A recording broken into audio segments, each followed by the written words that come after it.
Hello friends. अभी कश्मीर में recent terror attack हुआ है जो कि पहलगाम जैसा ही है। उसमें छत्तीसगढ़ के दो माइग्रेंट वर्कर्स को उनकी आइडेंटिटी पूछ के, उनका रिलीजन पूछ के पॉइंट ब्लैंक रेंज पे शूट कर दिया गया। और ये करने का काम भी उन्होंने किया जिन्होंने पहलगाम किया था। टीआरएफ द रेजिस्टेंट फ्रंट, जो कि एक लश्कर की आउटफिट है, लश्कर ए तैयबा की। तो अब क्वेश्चन ये हो रहा है कि सेम सिक्योरिटी लैप्स फिर से क्यों हुआ, तो वो भी साल भर के अंदर ही। तो तब क्या स्टेप लिया था गवर्नमेंट ने जब पहलगाम अटैक हुआ था? उन्होंने बेसिकली जितने वल्नरेबल टूरिस्ट स्पॉट थे उनको बंद कर दिया और फिर रीओपन करा। ऑडिट करने के बाद उनके फेज मैनर में रीओपन करा। सर्विस प्रोवाइडर्स की मैंडेटरी वेरिफिकेशन करी गई और ऑपरेशन महादेव लॉन्च करा गया, जिसमें इन्होंने घर तोड़े और लोगों को अरेस्ट करा। लेकिन रिजल्ट क्या है? साल भर के अंदर फिर से मिला टेरर अटैक। दो काफ़ी स्मॉल स्केल में हुआ, बट हुआ तो फिर सिक्योरिटी लैप्स हुआ। और टेररिस्ट ने पहले आके उन माइग्रेंट वर्कर्स से 10-15 मिनट बातें भी करी हैं, as per their own relative of the victims, कि 10-15 मिनट बातें करी, उनको आइडेंटिफाई करा, उनको फिर अलग करके ले गया और पॉइंट ब्लैंक रेंज पे शूट करा। Same exact same pattern. और जब ऐसी बात होती है, सिक्योरिटी लैप्स पे क्वेश्चन करा जाता है, अकाउंटेबिलिटी लेने की बात आती है, तब हमेशा ये हो जाता है कि आप एंटी नेशनल हो, आप पाकिस्तानी हो, आप क्यों सवाल कर रहे हो, आप कैसे सवाल कर रहे हो, होम मिनिस्टर से आप सवाल नहीं कर सकते, आप एनएसए से सवाल नहीं कर सकते। और फिर 26/11 की बात आ जाती है कि तब भी हुआ था, तब कांग्रेस ने कुछ नहीं करा था, यूपीए ने कुछ नहीं करा था। हमने देखो पाकिस्तान पे अटैक किया है, हमने बदला लिया, हिसाब लिया।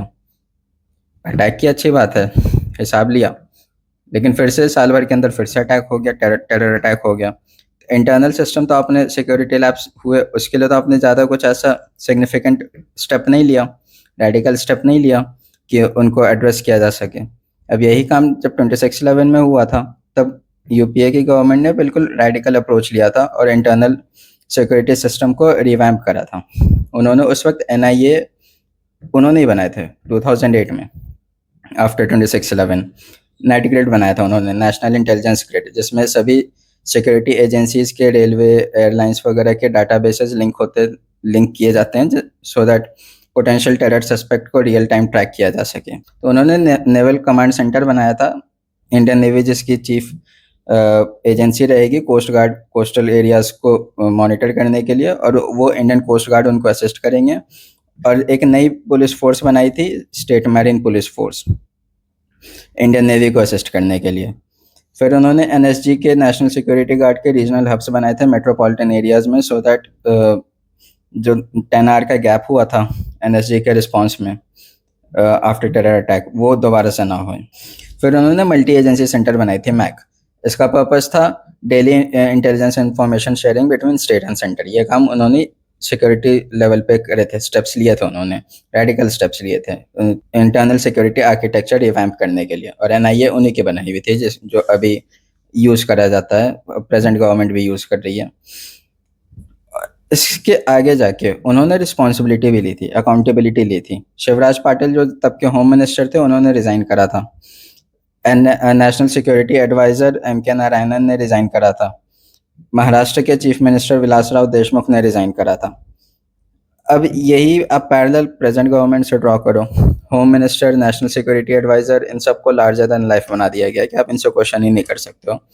इन्होंने अकाउंटेबिलिटी लेना, रिज़ाइन करना तो अलग बात है, कि ये जो भी सुधार करना है, जो भी करना है, वो यही करेंगे। और इन्होंने कुछ किया नहीं है। हर दूसरे साल कोई ना कोई टेरर अटैक होता है। सबसे ज़्यादा टेरर अटैक इसी गवर्नमेंट के टेन्योर में हुए हैं, हर दूसरे साल। कोई छोटे कोई बड़े, पहलगाम चलो बहुत बड़ा टेरर अटैक था, ये आप बोल दो छोटा टेरर अटैक था क्योंकि 2 ही विक्टिम है इसमें, but terror attack her government में हुए हैं। तो और पाकिस्तान पे अटैक करना बदला होता है, वो तो लिया जाता है, लेकिन उसका कोई गारंटी तो है नहीं, कोई सिक्योरिटी तो उससे हमें मिला नहीं कि आगे कोई टेरर अटैक नहीं होएगा। वो तो हो रहा है। तो अटैक भी किया तो सीज फायर तुरंत एब्रप्टली एक्सेप्ट कर लिया, जिसके कारण पाकिस्तान का मॉरल डाउन होने के बदले और उल्टा बूस्टअप हो गया। तो अब आप बताइए कि कल्प्रेट कौन है यहाँ पे? Thank you.